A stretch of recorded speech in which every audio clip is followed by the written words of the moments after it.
দেখুন, একজন অ্যাডভোকেট যিনি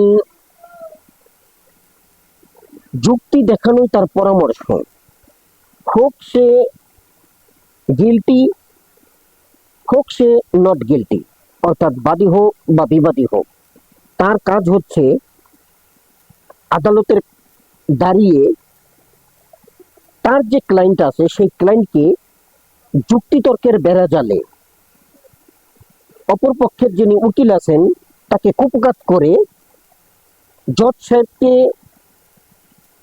সঠিক একটা, আসলে সঠিক বললে এখানে কথাটা ভুল হবে, জজ সাহেবকে একটা ভালো রকম বুঝ দিয়ে তার পক্ষে, তার ফেভারে রায়টা নেওয়ার জন্য তিনি যুক্তিগুলো এমনভাবে উপস্থাপন করেন যাতে করে সেই যুক্তি খণ্ডন না করা যায় এবং তা বাস্তবসম্মত হয়।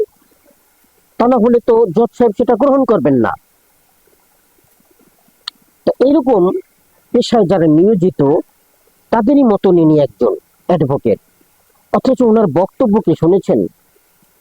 উনি বইয়ের কোন পাতায় বা কোন বই, আইনের কোন বইয়ে কিংবা পাঠ্যপুস্তক পড়ে কোথায় তার বিবেকটাকে রেখেছেন একমাত্র তিনিই ভালো জানেন।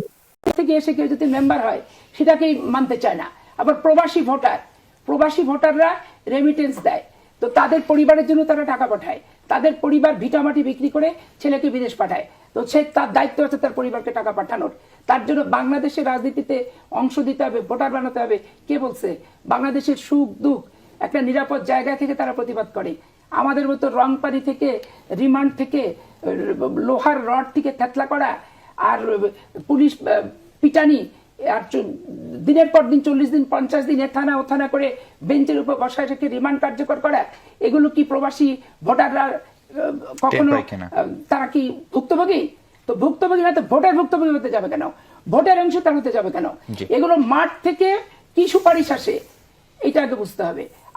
কি করে তিনি বললেন যে প্রবাসীরা তাদের প্রয়োজনে তারা বিদেশে যায়, ভিটে মাটি বিক্রি করে বন্ধক রেখে, এবং তাদের প্রয়োজনে তারা বিদেশ থেকে তাদের ফ্যামিলিদেরকে টাকা পাঠায় যাতে করে তারা সুষ্ঠুভাবে বেঁচে থাকতে পারে। সেই জন্য এখানে তাদের ভোটাধিকার কিংবা তাদের জন্য, আসলে এটাই বুঝায়, শুধু ভোটাধিকার বললে ভুল হবে, তাদের জন্য আনুষঙ্গিক সুযোগ সুবিধার এত কি প্রয়োজন, এটাই তিনি মিন করতেছেন।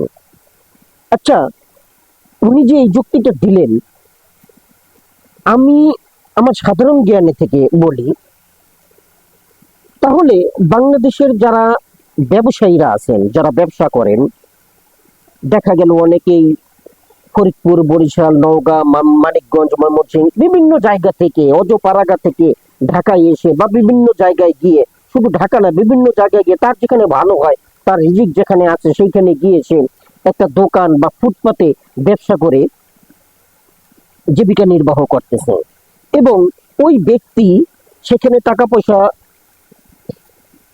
ইনকাম করে তার পরিবারকে গ্রামে পাঠিয়ে দিচ্ছে। অনেকে চাকরি বাকরি করতেছেন, তারা সেই টাকা গ্রামে পাঠিয়ে দিচ্ছেন তাদের পিতামাতা সচ্ছলভাবে জীবনযাপন করবেন সেই জন্য। তাহলে তো এদেরকেও বলা যায় যে এরা তাদের প্রয়োজনে তাদের টাকা দিচ্ছে, মানি অর্ডার করতেছে কিংবা বিকাশে পাঠাচ্ছে কিংবা ব্যাংকের মাধ্যমে পাঠাচ্ছে। এখানে দেশের কি ভূমিকা রাখতেছে? তাহলে তো তারাও কোনো দেশের ভূমিকা রাখতেছে না। অর্থাৎ আমরা যারা জনগণ আছি, বাংলাদেশে বসবাস করি, আমরাও তো কোনো দেশের কোনো ভূমিকা রাখতেছি না। অর্থাৎ আমরা আমাদের প্রয়োজনে, আমাদের পরিবারকে পালার জন্য, আমাদের পরিবারকে পোষার জন্য এই ইনকাম কার্যটা করে থাকি, এবং সেই ইনকামের টাকা দিয়ে আমরা আমাদের পরিবারকে ভরণ পোষণ করে থাকি। একমাত্র রাজনীতিবিদ যারা, ওনার ভাষায় আসছে সেটা, উনিই বলেছেন যে একমাত্র রাজনীতিবিদ যারা আছেন তারাই ওই লাঠি পেটা খান, ডান্ডাবাড়ি খান, পুলিশের সাথে তর্কে বিতর্কে যান, তারপরে ককটেল বোমা ইত্যাদি খান, তারপরে জেল হাজত ইত্যাদি খাটেন, মামলা মোকদ্দমা করেন, মামলা মোকদ্দমা খান, মামলায় পড়েন ইত্যাদি বিভিন্ন কার্যকলাপ করে তারা রাজনীতির অঙ্গনে জড়িয়ে থাকেন, যার ফলে তাদেরই একমাত্র ভোটের অধিকার আছে।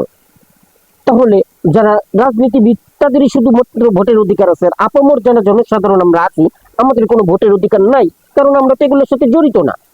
এই তো বুঝাতে চেয়েছেন। দুঃখ লাগে, খুব কষ্ট লাগে। শিক্ষিত ব্যক্তিরা যখন এই ধরনের কথা বলেন, তারা কি শিক্ষা গ্রহণ করেছেন আর কোন শিক্ষা থেকে তারা এই ধরনের কথা বলেন, তা আল্লাহই ভালো জানেন।